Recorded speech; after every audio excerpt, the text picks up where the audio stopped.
Welcome to today's Speak session at OSCAM. I'm at the Open Space Contemporary Art Museum right now. My name is Shaquille, and today I'll be interviewing Lee Stuart and Justen LeRoy about our current exhibition, Black News by Khalil Joseph. In case you haven't had the chance to check out the amazing film Black News by Khalil Joseph, you still have the time until April 2021. Justen will be joining us later via Zoom because he's in LA, but I'm not alone because I'm right here at the museum with Lee. Welcome, Lee.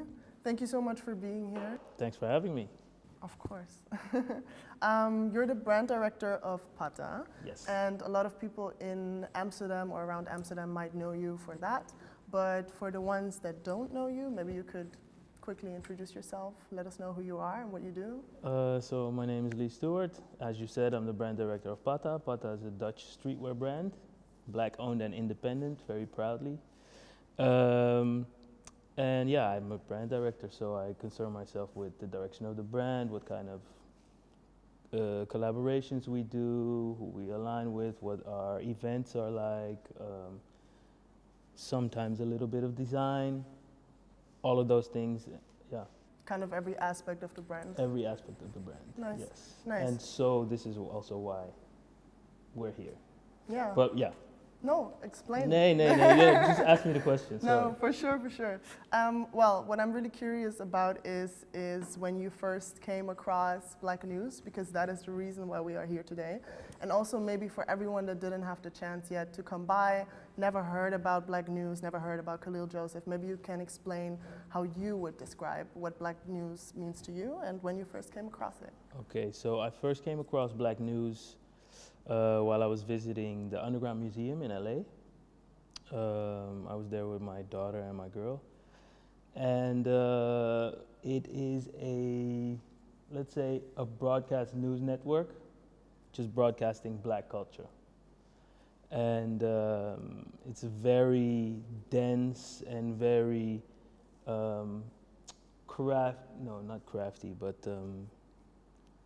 very beautiful and inspiring and touching mix of archival footage, culture, news, some fiction, music that touches the soul, all those things. So yeah, for me it would be like the one news channel, the one TV channel that I would watch. Yeah, I could not agree more. Yeah. And it was initially planned to be like a pitch video. Yes. For an actual news show, but got declined and eventually turned into this amazing art piece that was, as you said, showcased at the Underground Museum, and now we have it, which is incredible. Yeah. And I couldn't agree more with what you said, because it's this amazing balance between images that already existed, images from the internet, memes, all these types of things. And did you also know Khalil's work before that already? I knew some of his work, yeah, for sure. I know that Bonnefanten, a museum in Maastricht, did a solo show of his. I never got to visit it. I wasn't living in Holland at the time. But yeah, of course, I know some of his video work. You know, most notably like the stuff he did for Kendrick Lamar, Flying Lotus. Yeah. That type of stuff. I think more people know his work than him, probably. Yeah, because and I also think that most people don't realize that he's that behind work it. is his. Yes. Yeah, exactly. Yeah. I had actually the same. The first time I came across his work was quick detour, but Tyler Mitchell, the photographer, Yeah, for sure. he does, or he did, or was supposed to do a movie night in New York, I believe, and because of Corona, it didn't happen. So he thought, okay, I'm just gonna screen record my screen. Yes. You can log in and watch it. So he Yes. did a Black movie night, and me and all my friends were watching it. It was incredible. And so he did it for, I think, 18 plus hours. So he was behind his computer for such a long time, and he needed a break sometimes. So he would just type in random things on YouTube or Spotify, and one of the things was Black News. So I was like, whoa, what is this about? Started researching about Khalil Joseph, and a couple of months later, I hear we're gonna have Black News at OSCAM. I was freaking out. I was like, wow, this is such a way of the universe, I guess. I don't know. but I was extremely excited, as a lot of other people that work here. I think everyone. This is very special to us. Yes. Yeah, we already kind of talked about it, but what is it that really inspired you about this work in particular? It's just the mix and the density of footage that I connect to, you know? This is culture that I grew up on, culture that is dear to me, stories that are dear to me, you know, personal heroes of mine are in the video, all this music, and what's so important about it is that the representation that you see is just like, you don't get that in mainstream media. It's you don't, beyond. yeah. So, it was very special to me, you know, walking into the Underground Museum. This is a space that I always go to whenever I'm in LA. I really love it there. It's just, I just feel at home. And I walk in there with my daughter, who's I think 18 months or so, maybe, yeah. And this is what we see, you know? And we just stood there and watched it for a while. We couldn't watch the whole thing, but for a good 15 minutes, and like with a toddler, that's pretty special. But this is exactly what I want her to see, you know? I want to show her these things because the world and mainstream media aren't like this. I feel weird saying mainstream media in this day and age, because it's so used by QAnon. But anyway, you don't get to see this in the mainstream. No, but it's so important. You hardly get to see this anywhere, because let's be honest, even if you walk into a museum, you'll probably be the only person of color in there. Not at OSCAM. Not at OSCAM. Not at OSCAM, and that's or a special not thing. At the Underground Museum either. Exactly, which I think is also something they have in common, since this is also a Black-owned space, and it's such a different feeling when you walk. I remember the first time I visited OSCAM, also for an event, and I walked in, and not only was I not the only Black person in the room, or I wasn't the only minority in the room, I was also represented by the art hanging on the walls. And that is something, it's a feeling that is so crazy, because for other people that is something they don't even notice but have their entire life. That is such a wake-up moment when you're like, whoa, this is representing me. And I had the same with Black News, because I invited so many friends to come by, check it out, and everyone resonated with a different part in it. So that was really, really special to me. But you are the reason that Black News is at OSCAM, so I want to thank you, because I just also want to know what the process was of getting to showcase Black News at OSCAM, and we already touched up on it, but why it was so important for you that this piece of art could be shown here. You know, the thing is, actually, Khalil Joseph is the reason that Black News is at OSCAM, because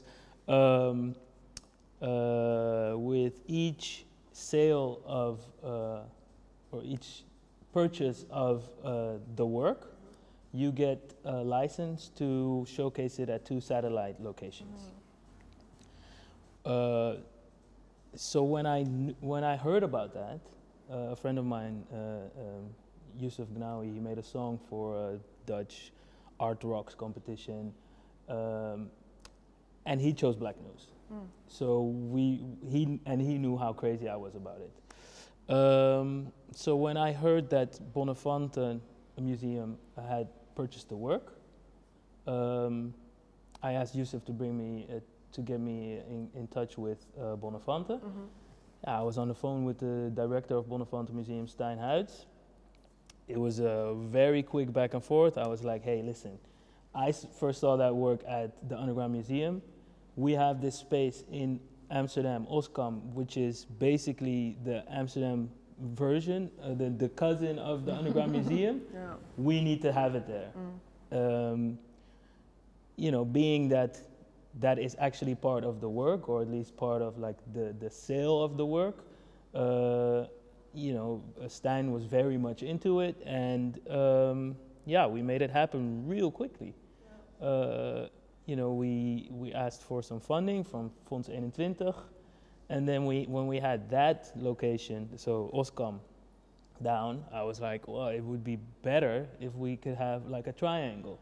So, because most things are always in Amsterdam. Yeah. Obviously, it's very important that it's here in the Amsterdam support, Yes. where, majority black people walk around all the time, and there's no barriers, there's no threshold, anyone, Nothing it's that very holds you accessible. back. Yeah. You could even see the part of the work from the outside, Yeah. Obviously, that's very important. But everything is always in Amsterdam, and we have a huge black POC population in Rotterdam, so let's do it there as well. And then we need to do it in a location that has proven to be able to attract these people, and that was Hip Hop House. So I gotta give a quick shout out to Hip Hop House as well. Absolutely. That's the other location in Amsterdam, in Holland, where it's shown. Yeah. But yeah, that's how we got it here. Nice. Yeah, amazing. And I personally believe that it's amazing that this work can be seen by everyone, but it's also important that the people that are represented in it get to see it at the end of the day. So the fact that it's showcased at OSCAM and at the Hip Hop House is incredible. Yeah, I feel the same. I'm super, super, super proud and thankful of this project. It's amazing. Nice. It's so important. I can't stress it enough. You know? I feel totally the same. Yeah. I don't know how often I've been trying to explain to people that they have to check it out, that it's so amazing. And I'm glad that we're talking also today because I'm out of words. I'm just so inspired. It made me feel so many different feelings at the same time while watching it. It's such a roller coaster of emotions because at times it can be triggering, but it can also be so. You have to watch it. I've seen it 10 times. I know, not you, but everyone that hasn't watched it yet should definitely come by to check it out. No, what I wanted to say is this. Sorry to interrupt. No. I just wanted to say I've seen it 10 times. It's a 45-minute video, so around 45-minute video. It's long, but it changes all the time, and I see other things all the time.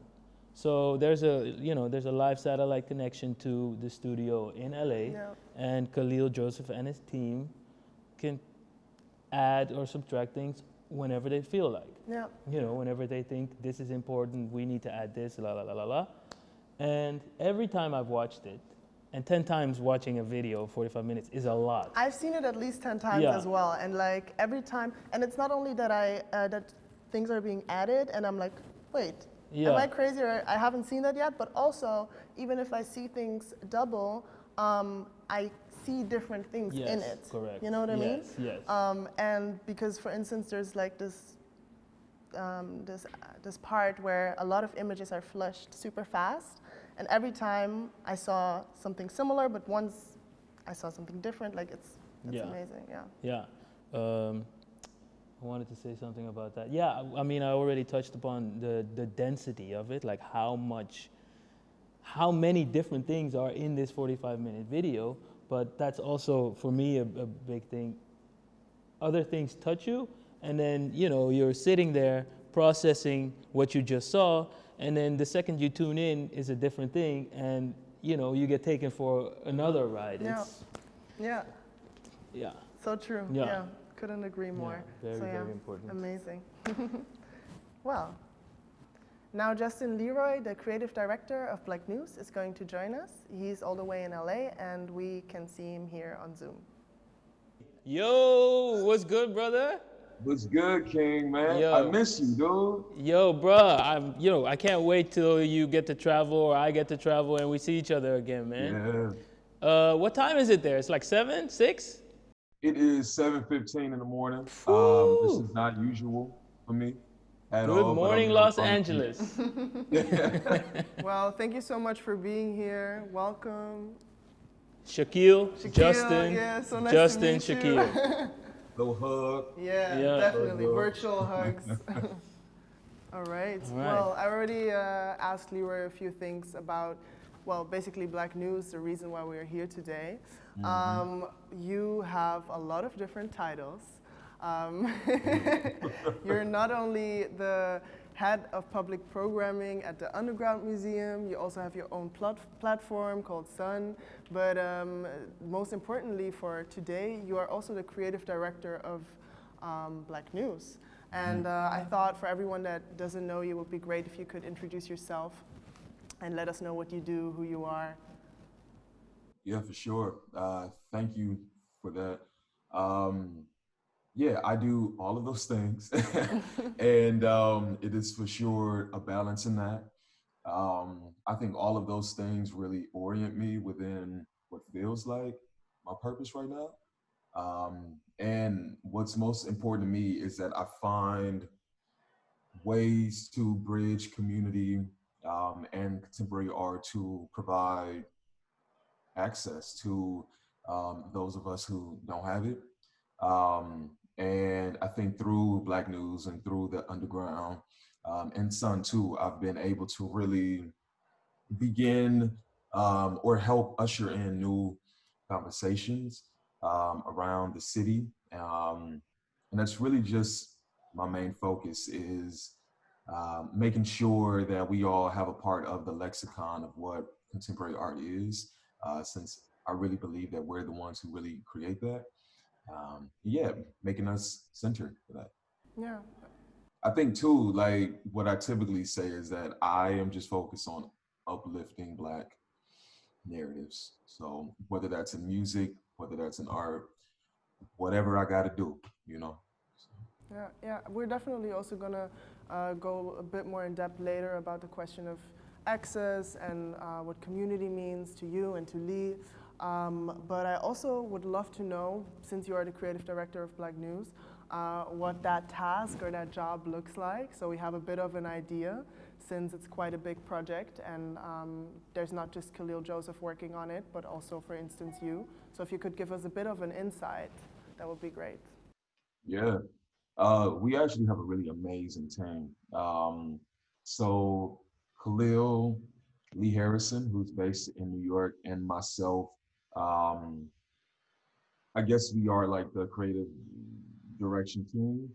But I mean, the folks who put together what you see right behind you, being Grayson and Stephen, Paya, Claudius, I think those folks really help our jobs be so much easier. But for us,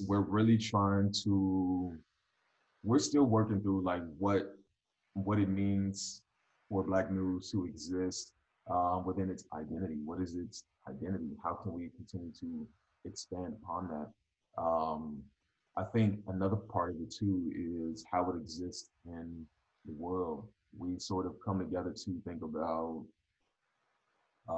where we would imagine it existing and how we want to usher that in and what the language around that is.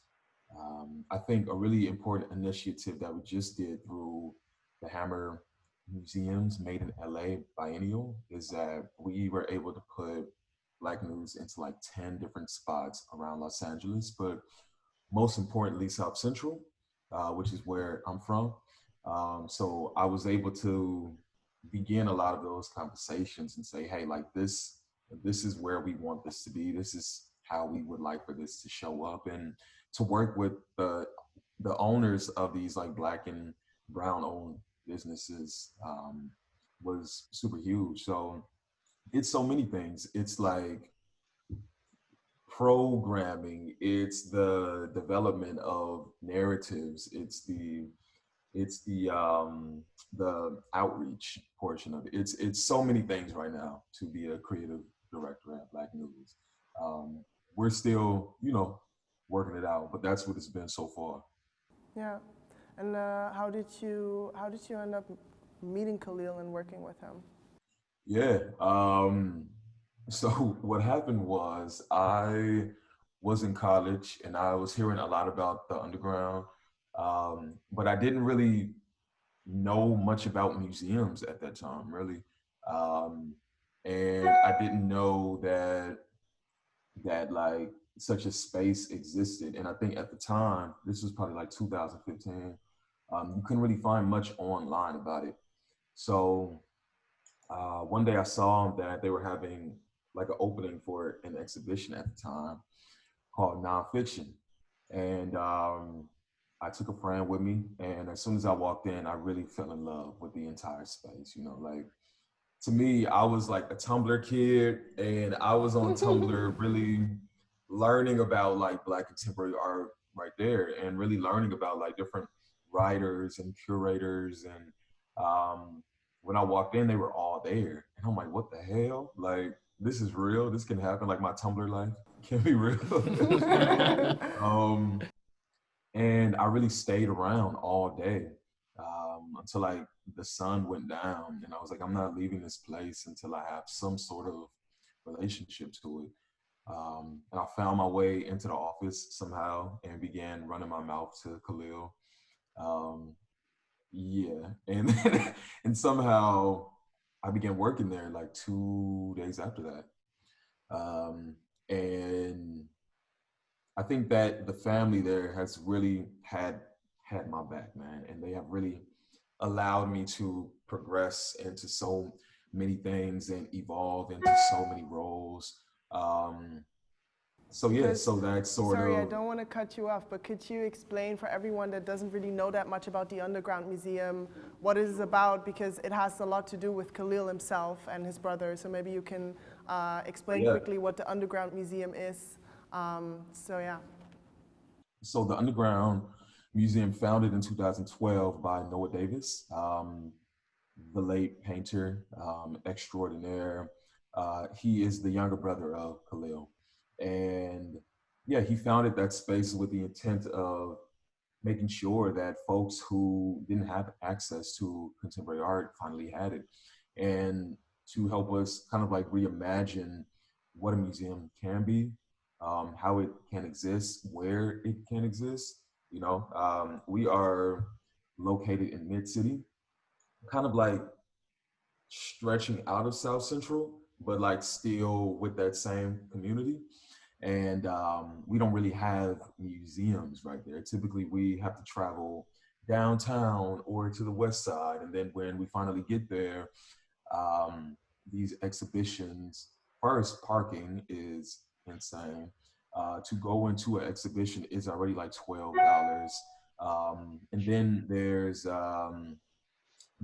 are just certain environments that I'm sure we've all felt where we don't really feel like we have a place in these institutions. So Noah really wanted to help us realign that and realign ourselves within the lexicon of art. So he opened up the Underground Museum, and it began off with him really focusing on a lot of group shows around himself and friends, but he really wanted to bring museum quality work into our community. So through MoCA, um, which was a really revolutionary partnership ushered in by Helen Molesworth, who was the chief curator at the time at MoCA. She really had his back, and she provided him access to MoCA's like grand archive of like 25,000 works. And through that, he was able to really kind of create the the foundation for this really massive thing that we're all experiencing right now. And unfortunately, Noah passed away summer of 2015 at the age of 32. But he had outlined exhibitions for us to really carry out. So we've been really working through his vision and also expanding into what the underground looks like um, outside of that too, as its own entity. Um, so yeah, it's a really just a really amazing space that is constantly evolving. I find myself constantly evolving through it, and yeah, so that's what me and Khalil. I was so inspired by the Underground Museum, just through their programming. I walk in there. First of all, you enter through the museum shop, but Black News is playing there. The selection of vinyl is insane. Beautiful books, couple T-shirts, this and that, la la la la. Then you walk into the space, and it's always like Justin said, museum quality work, but also there's a program. There's movie screenings, there's yoga classes, there's this and there's that, and it really, his vision of bringing like access to this area really is super well executed and carried on like by his family and Justin, and that's basically how I see OSCAM. Yeah, I just wanted to say I hope you can visit sometime soon. Oh, man. Because every couple nights you can walk into OSCAM and there's a completely different thing going on. And it's all, you know, kinfolk, and the energy is mad, you know, it's just good energy all the time. And there's just good stuff going on all the time, like high level, high quality work. Definitely. I just wanted to say that also what the story that you were telling the first time you walked into the Underground Museum, because I told Lee that I had a similar experience with OSCAM back when we were at our old location, and I just knew I definitely want to work there, and I ended up working here. So I have a similar experience, and every time we have something, every time we showcase something, I get so excited. But this is so special to me and so special to everyone working here. So yeah, but since you, what I definitely also wanted to ask you is, because you have your own platform called Sun, and you also use that to create access, to interact with your community, but there's also the aspect of redefining or exploring the Black male identity, and I thought it would be great if you could tell us a bit more about that and what you're doing with your platform. Yeah, for sure. I think Sun has become like an umbrella for me to really exercise all of my creativity and all of my love for Black people, honestly. It began off as, maybe I thought it would be a magazine that focused on like the multi-dimensionality of Black male identity. But I realized how insane it would be for me to kind of like create a magazine on my own. I had no idea what I was doing. But this is what you were telling me when we met. You were telling me when we met, you were telling me about, it was still a magazine. Right. Yeah, sorry. Yeah, real quick too, I want to say, like that's why me and Lee really know each other right now, is because he came into the underground, and that's why I really love that place, man. You really meet incredible people every day. It's exactly the same here. This is how I met Lee, because he was here, you know, visiting this museum. Lee. Good job, Lee, man. Shout out to you. Yo, love is love, man. Like, you know. Yeah, for real. Yeah. But you were really like on your way to being a father for it the first time, and that was exciting to me.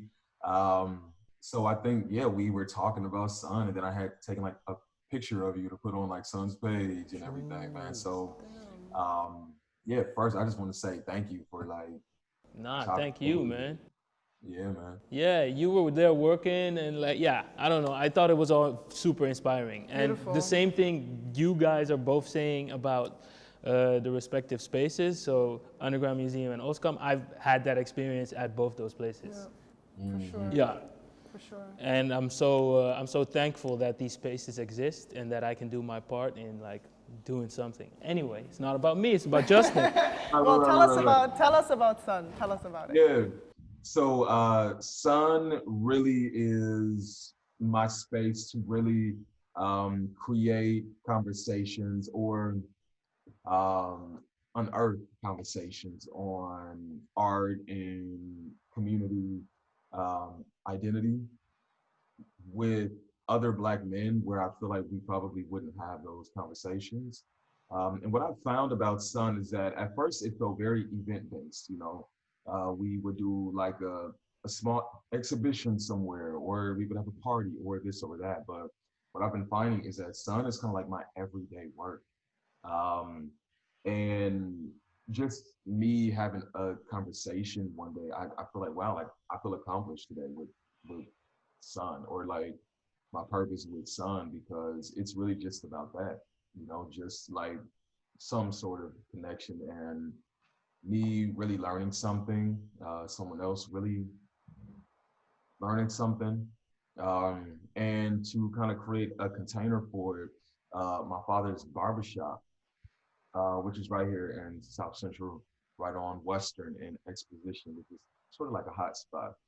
Um, he's been a barber there since 1989. He's built a really incredible community of like folks who surround him, and folks that he really like supports, and people who just see him as like this safe haven. Um, and I think through my work with Sun, through my work at the Underground, I began to realize how much of the community man that I want to be that he already is, you know, but in his own way. And I thought, wow, like, two, whenever we would have talks for Sun, mostly women would show up. And I'm like, that's incredible, but I really want to get like men here. So where are men already having conversations? And I was like, wow, the barbershop. Um, so for the last like year and a half, we've been sort of like transforming his space into the new home for Son, and not really changing anything too much inside, but we have a Black News installation inside of there as well, and different like programs. We turned the shop into like a site for voting where people could get a haircut and then they hop up and vote. And we've just sort of been able to be a part of some really good conversations and campaigns around supporting Black businesses and whatnot. So it's really only the beginning right now, but looking forward to expanding all of that into a space where we can have conversations and events and whatnot. But we got to do this Amazing. whole thing, Amazing. Yeah. Yeah. Yeah, I think the thing is with OSCAM, I think working and including our community is something that this space is also based on. And I know that it's equally important for you and also in your work with Pata, since Pata is not only a brand, but there's also a Pata Foundation. There's Pata running team, Pata sound system. What is your relation to community, idea of it? First of all, I want to say there's so many parallels to what this man is saying. It's insane.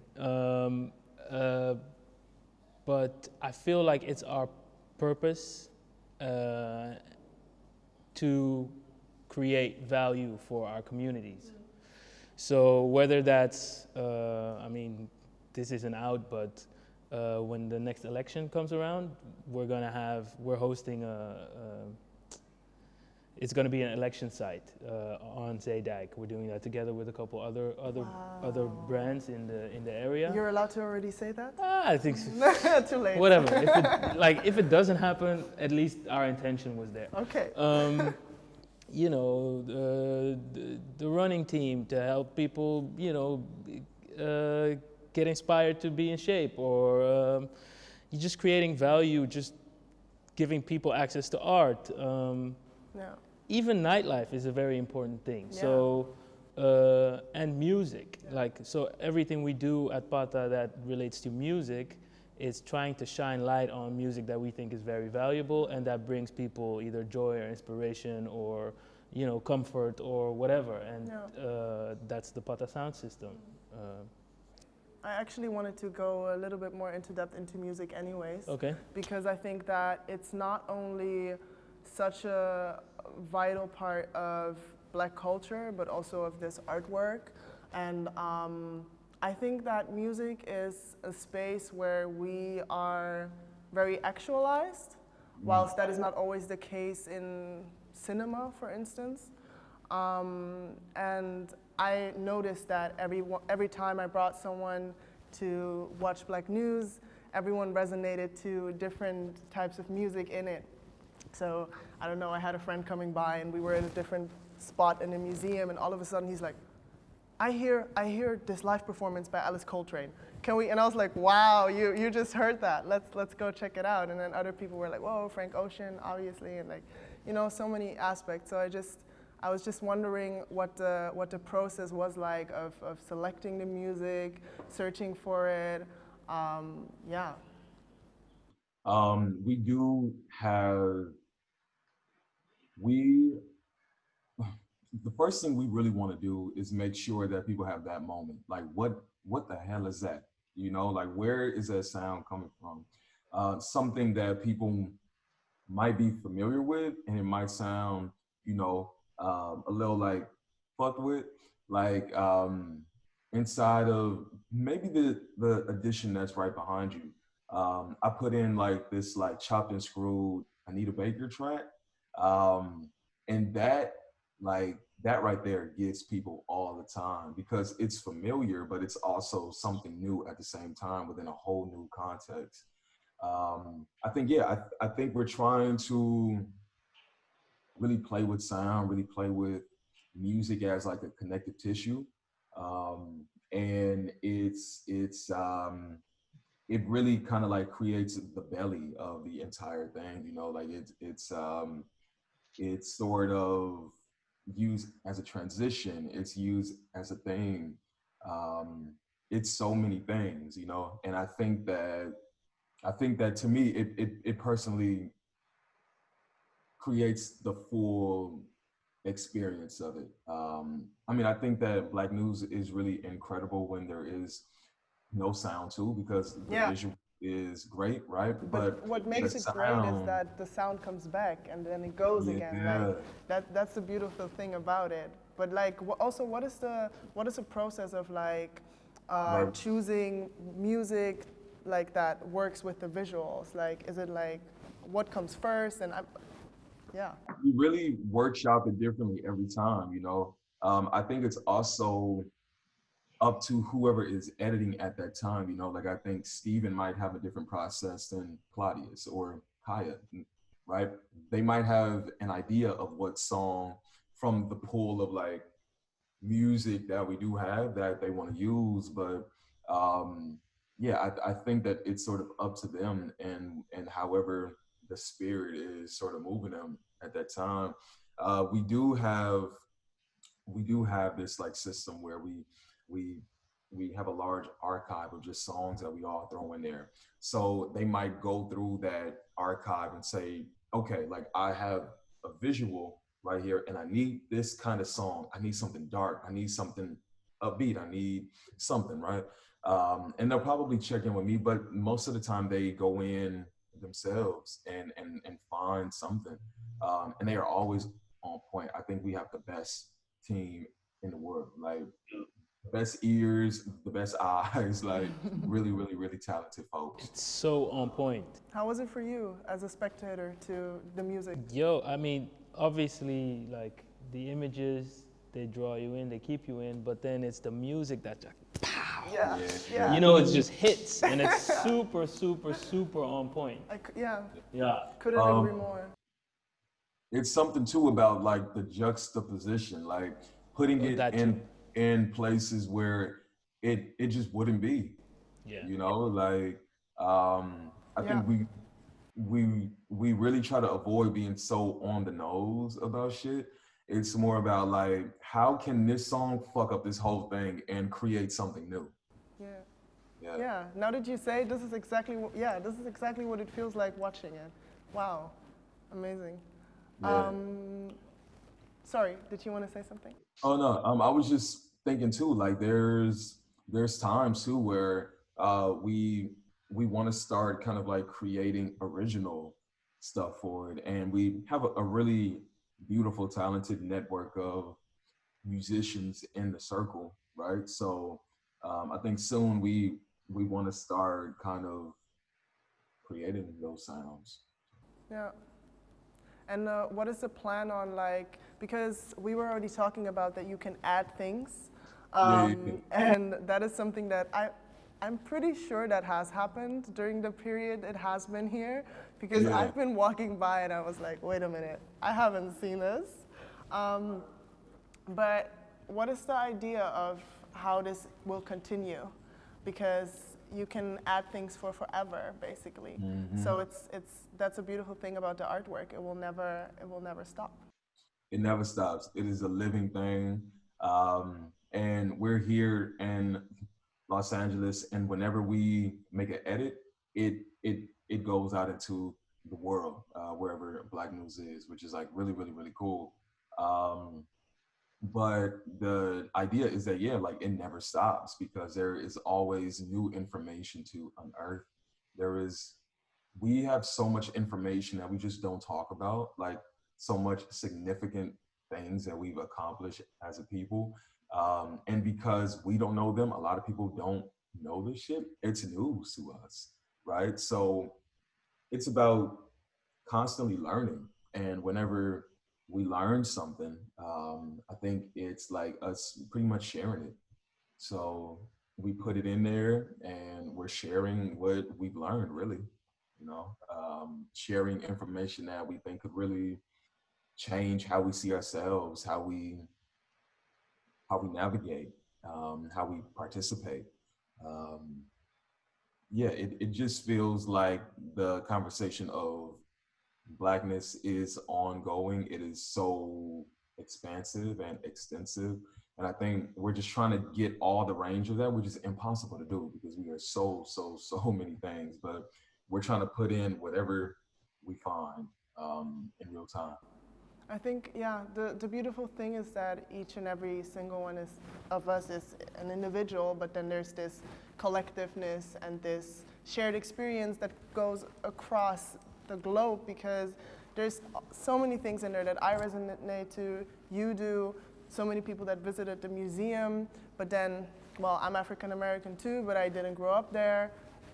A lot of people aren't, and still they resonate. I don't know, it's just beautiful to see that also, yeah. Well, did you want to ask something? I felt like... No. No? No. No, I was just thinking I'm Afro-Caribbean, but obviously the US has influenced pop culture, and so I feel like, instead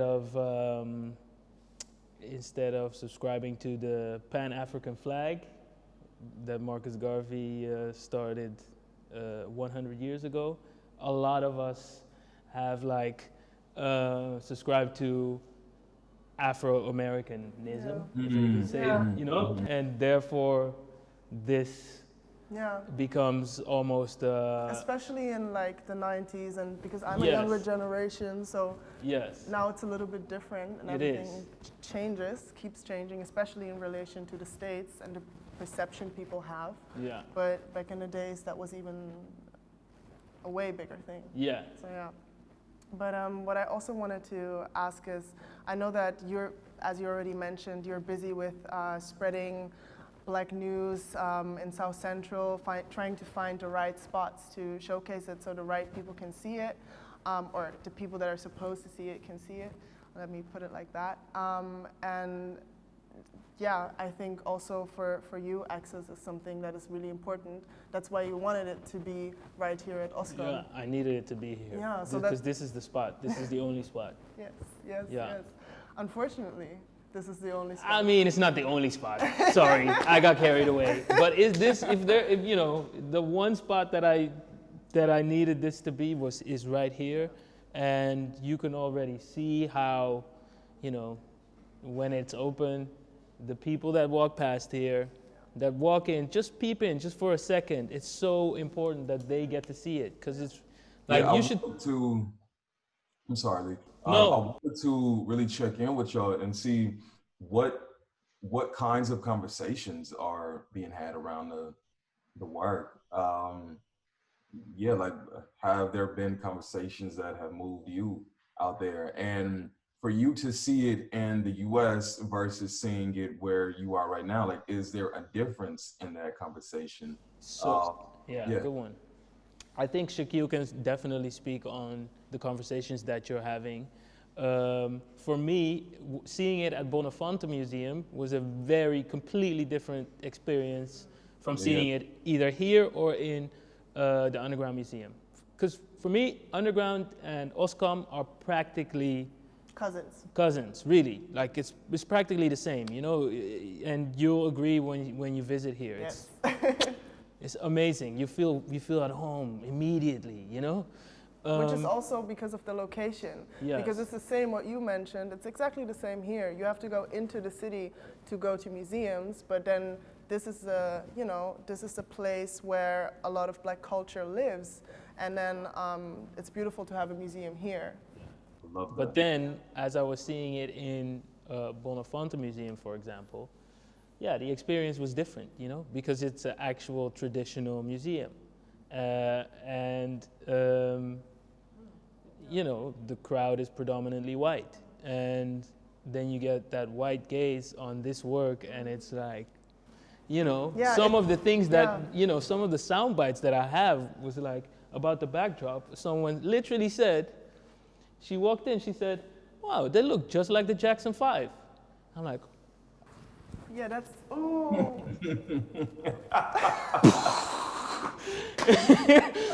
and then, the, you know, after my initial like surprise, I was like, well, okay, it's good, I guess, that they get to see it, but I don't need to be here for this. You know what I mean? Right, like, exactly. Yeah. So I continued on my way, but yeah, nothing to the, you know, nothing. I don't want to talk bad about the Bonnefante Museum, because actually, you know, Khalil Joseph and Bonnefante Museum made it possible that we have this here. So that's great. But the experience of seeing it in these spaces is completely polar opposites. Wow. Yeah, and maybe you can talk about the kind of conversations that you have here. Well, we just, you know, it's. I remember that when, first of all, when the night we were opening, everyone was just in our group said FUBU, FUBU, and everyone was excited to to showcase it. But then also on a daily basis, it's just beautiful to see, because on the one hand, you have all the people that pass by the museum, because this is like no barrier. You don't have to pay to enter. You can just come in, and we're at the entrance right now, so people can see it when they pass by. But then on the other hand, you know, therefore you have people that ask and are like, what is this? They don't even know that this is a museum, or they might not even care, but they will come in and check it out. We have people that, there were some people that are working here on the street to guard the streets, kind of like, and they came in and checked it out, you know. But then we have young people that come from fashion schools that, you know, maybe the only Black student in their class, and are like, yo, I always need to go to museums and, I don't know, write something about it, but I can't because this is not what I resonate with, and they're like happy that they can come by here. So there's this mix of people, and that is, now unfortunately, events aren't really a thing. But before, you could also see that when we had events, that there were people that were a little bit older, there were kids, there were younger people, and that's the beautiful thing for me. But the fact that there's something where I feel represented, and so many of my friends, and that's just amazing. Yeah. Yeah. So yeah, it's all about access, and it's about creating that for the people that, you know, need to see this, basically, because it's about you, it's your culture. So it wouldn't make sense if it would be only at, for instance, the Bonnefante Museum. So I'm eternally grateful that all of this worked out the way it did. Yeah. I really am. And I wanted to ask the both of you what your motivation is doing all of this, but also what your hopes are for coming generations. Good question. Good question. My motivation is, honestly, like, everything I do is with in the back of my mind, like, how can I have my people benefit from this, you know? So what can I, like, because I'm not a activist, but I'm someone who has connections in different worlds. So I can use those connections to bring value to my people. And that's what I try to do all the time. And that's what we do with our brand as well. Like, so often, you know, like, we're gonna put this out in the world soon. So, you know, we'll have a product that we're trying to have in store all the time, so never out of stock. Okay. And part of the proceeds from that product will go to organizations that we want to support. Nice. So the Black Archives is an organization that we think their work is very important in just archiving again, also black culture in Holland, and the history of activism and all of that. Yes. And we wish to support that work, and so part of the proceeds from this product will always go there. We'll have it always in stock, and every sale that gets made, like, we will share some of that money with them. And these are the things that, it's just, we have to build it ourselves, you know what I mean? Yeah. So that's my motivation in everything. Yeah, and then that's also about looking at what can you do with the resources and the access that you have to, do your part, basically, because that's what it's about. And before you continue, I quickly wanted to say that I also believe that an archive is such an important thing. Currently researching archives within my studies, and if the body can be an archive, everything about embodied knowledge and experiences and how important that is. I just wanted to throw that in there, but maybe you can also go ahead. Yeah. I'm on the same page as you, Lee.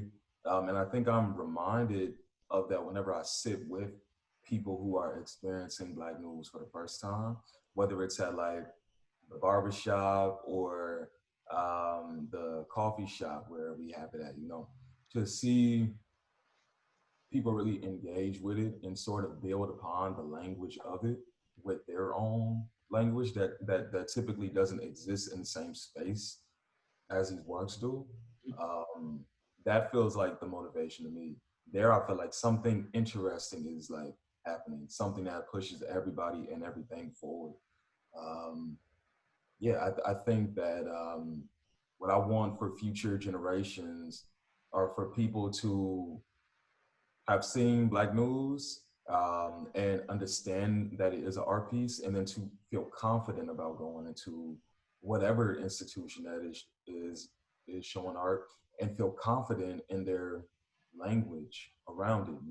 I think there's so much fear about not saying the right thing or not being smart enough to experience works. But through this, hopefully it lives long enough in these spaces where people are like, oh, I know exactly what that is. Oh, I've seen a Kerry James Marshall piece on Black news before. Oh, like to be able to pinpoint these things now in the real world and talk about them and feel confident about that. That's what I want. Yo, I was listening to the Benny the Butcher album, and I love it so much when Benny the Butcher, like a street dude, he raps and he's saying like, yo, he's at Jay's house, Kerry James Marshall covers the walls. And I'm like, yes, that made me so proud. Like, right? Yo, I think that's kind of it refers to what you were saying. Yeah, because then that will also lead to, us not just having Kerry James Marshall, but everyone that follows after him, Exactly. Yeah. Even though I obviously love him, but yeah, for sure. Well, this has truly been a blessing for me to be here with the two of you, speaking about an artwork. Well, I'm so inspired and so touched by this whole art piece, and so is Lee. I can feel it, and I just hope that everyone that has the chance to visit us until April 2021 will still, stop by, because this is worth everyone's attention, for sure. And I just want to especially thank you for waking up so early and tuning in all the way from LA, taking your time, and also doing all the work that you do. Truly inspiring. So thank you so much for being in conversation with us today, and thank you obviously so much for making sure that this is at the right spot, for being here today. No, don't be humble. I wanted to say thank you for your questions. You understand, you're the best audience. You know what I mean? And you work here like on the regular, and that is what we need also, people to actually carry that out, right? Yeah, and for sure. Yeah, you get it. And thank you. And thanks Khalil, and thanks the whole team. For sure, thanks. Yeah. Thanks OSCAM. Thanks Marianne Duff, who's like relentless, she just, that's who started OSCAM. She's amazing and relentless, and she just never lets up, and this has been really, really, really good for me, this conversation. I really Same. Thank you. Yeah, Thank you. Bro, I hope to see you soon, man. Really, like, yo, You're very welcome to visit. Very, very welcome. Yes. I'm gonna really try to come as soon as possible. Yeah. I gotta meet the little ones finally, man. So yeah, man, cause you pops now, man. Yeah, I You got pops two. now, so that Yes. yeah, but I'll bring them out there. I'll bring them out there. Huh? I'm sorry. I'll bring them out there. I'm trying to do a trip Please, around the please. world. But yeah, no, thank you guys so much for this. This has been a really beautiful way to start my day off, and to be talking with y'all feels like it's happening. You know, like the purpose is happening in real time. So for sure. Thank y'all so much for everything. Thank you, brother. Thank you so much. Easy. Yes. Yes. Well, that was our conversation about our current exhibition, Black News by Khalil Joseph. Thank you so much for tuning in. You can follow us on our social media accounts if you want to see more of our online content and just stay up to date, especially our Instagram, which is @OSCAM_online. If you want to stay even more up to date, you can follow us on Facebook as well, and you can sign up to our newsletter over our website. In the meantime, stay safe, and I hope we can welcome you here soon so you can also check out Black News, which is on show until April 2021. Thank you so much.